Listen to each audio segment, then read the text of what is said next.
You might think you're just lazy, maybe lacking willpower when you put things off.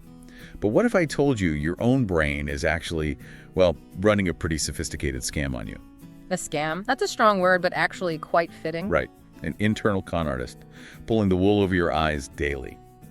So today we're doing a deep dive. We want to understand and hopefully outsmart the brain's procrastination playbook. Sounds like a plan. Our mission, really, is to expose this internal scam, reveal its sneaky tactics, and then arm you, our listener, with simple, powerful counter moves, ways to win these internal negotiations. And it's important to note, this isn't just speculation. This whole deep dive is rooted in some fascinating insights from studies exploring exactly this internal battle. Absolutely. So let's zero in on this scam aspect. A study suggests that voice, the one that whispers, you'll be more motivated tomorrow. Oh yeah, I know that voice well. That's basically your brain's emotional side negotiating, right? It wants instant relief from stress right now. Exactly. It's all about feeling better now. Think about it. How many times has future you been absolutely buried under the promises present you made just to avoid a little discomfort? It's a constant cycle, isn't it? A sort of internal betrayal, like you said. So what's really going on under the hood here? Well, what's truly fascinating, and what cognitive science suggests, is that procrastination isn't just one decision. It's more like the outcome of a full-blown brain's civil war. A civil war. Okay. Yeah, a conflict between two fundamentally different parts of your mind. So on one side, you've got your prefrontal cortex. Right behind the forehead, the logical part. Exactly. That's your responsible internal project manager. It makes the to-do lists, understands future consequences, and genuinely wants you to succeed. It knows getting stuff done now is better. Okay, so that's one side. Who's the other combatant? That's your limbic system. Yeah. And this isn't a project manager at all. It's much more primitive. Think of it like an emotional panic button. Panic button. It operates on really simple settings. Feels good, move closer, or feels bad, run away. That's pretty much it. No concept of deadlines then. Or reports. None whatsoever. No abstract goals, no satisfaction from a completed task. Its only job is to protect you from immediate harm or discomfort. But here's the challenge, right? There's a power imbalance. A huge one. The limbic system, that panic button, it has this direct, super fast connection to our muscles, our motor responses, that fight or flight wiring. Instant action. Pretty much. While the prefrontal cortex, the project manager, it has a slower path. It has to sort of submit a request form, metaphorically speaking. So the panic button gets the jump on the planner. Exactly. It's faster, more powerful in the moment. So a study suggests that when your logical brain tries to start something difficult, the limbic system doesn't hear productivity. What does it hear? It just registers the negative feelings, the frustration, the boredom, maybe the overwhelm, and to this primal part of your brain, that feeling of dread. That is a threat, a real immediate threat. Which leads us to this great evolutionary mismatch that research suggests is really at the heart of procrastination. Precisely. Our brain's threat software, it evolved tens of thousands of years ago. It was designed for immediate physical dangers, escaping a tiger, finding food. Things that could kill you right now. Right. But it hasn't really been updated for modern life, has it? A study suggests this ancient system just hasn't caught up. Not at all. So when you face the psychological stress of a tough task, like that big report or staring at a blank page, your limbic system freaks out.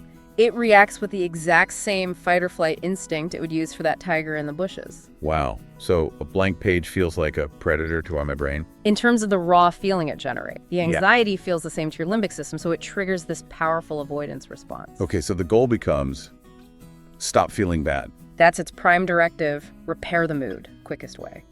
Eliminate the source of the bad feeling. But you can't just delete the task. Exactly. So you run away, you open a new tab, you check your email, you suddenly feel this urgent need to alphabetize your spice rack. Okay, I feel personally attacked by the spice rack comment. Guilty as charged. We all have our own version. And here's the truly wild part, according to some studies. The prefrontal cortex, the rational part. It often gets bullied by the limbic system's alarms. It actually switches sides, it caves under the pressure and starts making up excuses, justifications for the delay. Oh, like, I'm not really in the creative zone right now. Or I'll be much sharper after just one more YouTube video. It becomes an accomplice in its own sabotage. So putting this all together, what does this mean? A study suggests this whole sequence is basically self-regulation failure. That's the term, yes. It's not about being a bad person or lazy. It's a biological process, an old system misfiring on a modern problem. Exactly. The key takeaway is that procrastination isn't really about managing your schedule. It's fundamentally about failing to manage your emotions. Your brain is trying to keep you safe from a danger that isn't real, and it hijacks your best intentions along the way. Precisely. But if we connect this to the bigger picture, now that you understand the scam, the good news is we can actually strategize. Okay, good. Because understanding is one thing, doing something about it is another. Right.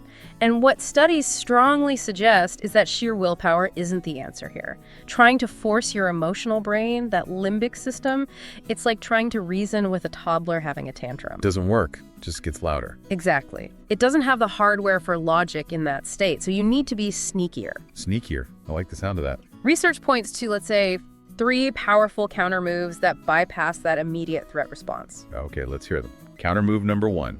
This one's about making the task seem so incredibly small, it's just not worth panicking about. The 2-minute rule? I think I've heard of this. That's the popular name for it, yes. And the beauty is how it directly disarms that limbic threat detector.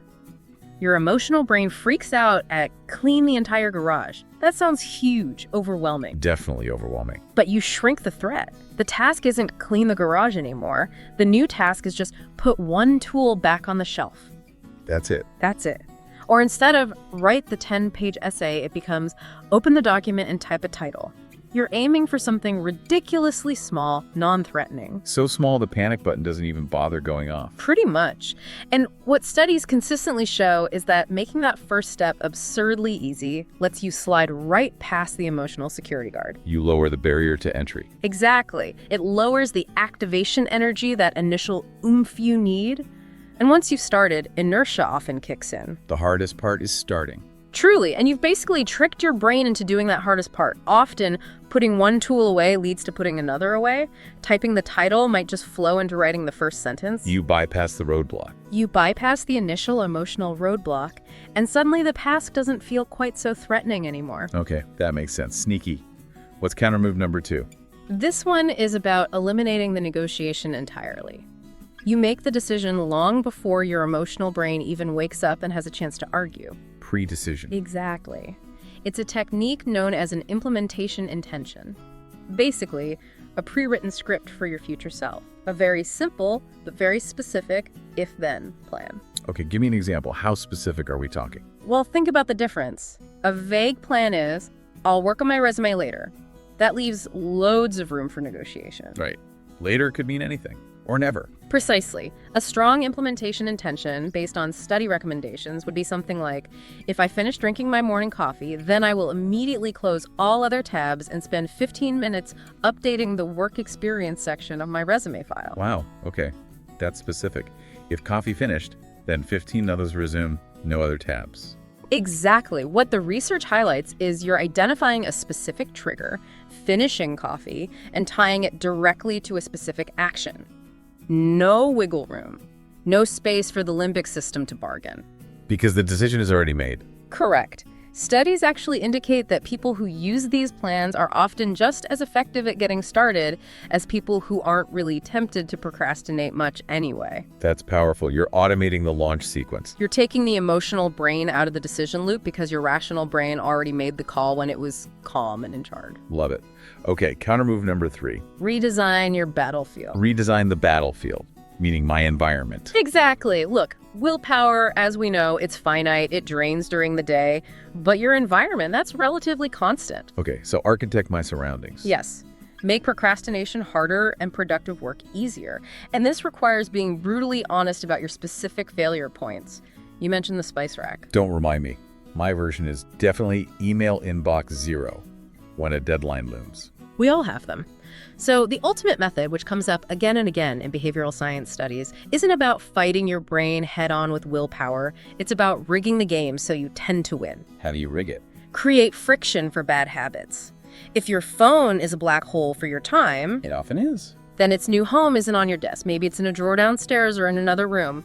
That extra effort to get up and get it, that's friction. Makes the path of least resistance, staying put and working. Exactly. Use app blockers for distracting websites. Create that friction digitally too. And at the same time, remove friction for the good habits. Make the right thing the easy thing. Precisely. Want to work on that project? Put all the files, all the links, everything you need into one single folder right on your desktop. Starting becomes just one click away. Simple, effective. You're not trying to overpower ancient biology. You're creating external systems that gently guide you toward the right action simply by making it the easiest option available. Okay, so recapping here. What we've learned today, really, is that this whole fight isn't one with more guilt trips or trying to brute force motivation. Definitely not. That usually backfires. It's won by realizing you're in this constant negotiation with a part of your brain that operates purely on feelings, not logic. And you win by being the smarter, maybe sneakier negotiator. That's a great way to put it. And interestingly, research consistently shows that self-compassion is key here. People who actually forgive themselves for procrastinating. They procrastinate less next time. They are significantly less likely to repeat the behavior. Beating yourself up just adds more of that negative emotion the brain was trying to avoid in the first place. It feeds the cycle. So it's a biological quirk, not really a personal failing. Understanding it that way can be really freeing. It's a glitch in the system, not a flaw in your character. That's a relief to hear. So with that in mind, maybe the call to action for you listening right now is just to pick one of these counter moves. Just one. And try it out on the very next thing you find yourself wanting to avoid. Test it out. See if you can outsmart your own brain. Give it a shot. Okay, so as you step away from this deep dive, here's something to maybe chew on. If your brain is constantly seeking immediate comfort, how might intentionally cultivating tiny micro moments of discomfort in your daily routine, like maybe taking the stairs or doing that one small task first, how might that actually start to train your limbic system? Train it to tolerate and maybe eventually even embrace challenging but rewarding tasks. That's a fascinating thought to end on. Building tolerance. Something to consider. Well, thanks for joining us on this deep dive into understanding and hopefully outsmarting your brain's sneaky tricks.